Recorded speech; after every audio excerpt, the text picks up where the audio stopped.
Le cuisinier Pierre Gagnaire était ce samedi 16 septembre l'invité de Xavier Demoulin dans le podcast de RTL Au cœur de la création.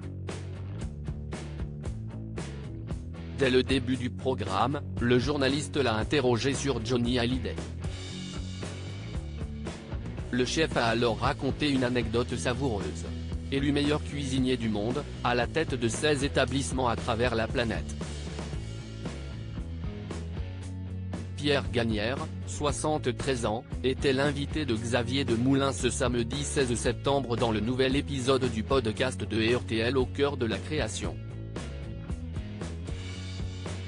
Qu'est-ce ce qui fait courir notre homme qui cultive comme personne l'esprit de famille et le goût des autres? Au moins deux choses assurément, la quête de l'absolu et cette envie d'avoir envie, a déclaré en préambule le présentateur, avant de lancer un extrait de la chanson de Johnny Hallyday, L'envie, écrite par Jean-Jacques Goldman.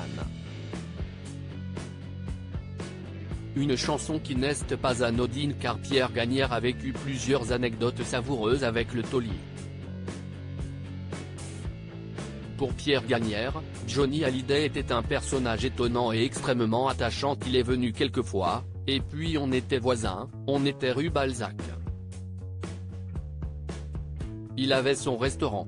Si est-il vrai que c'était un personnage étonnant? Si est-il une des rares personnes qui est vraiment une star?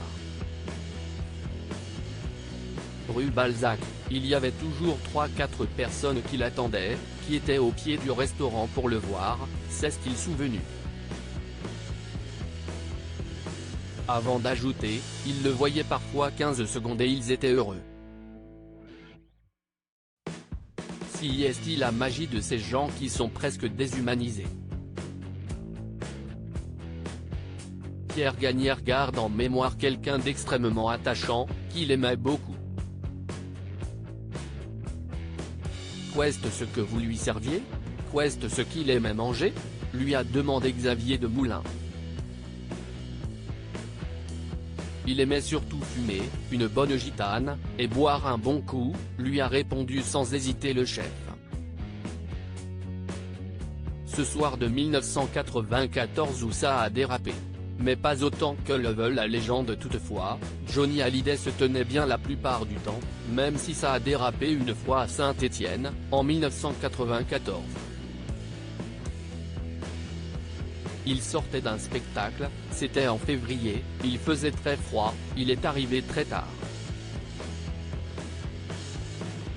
J'ai passé 1 heure en face à face avec lui. Il était déjà bien fatigué. Et ensuite, effectivement, si est un peu parti en vrille. Il a fini sur la table, voilà, je n'en dirai pas plus, mais la légende stéphanoise a dit qu'il avait tout cassé, ce qui n'était absolument pas vrai, parce que c'était quelqu'un de très doux, d'extrêmement gentil, a conclu la star de la cuisine. Article écrit en collaboration avec 6 Médias.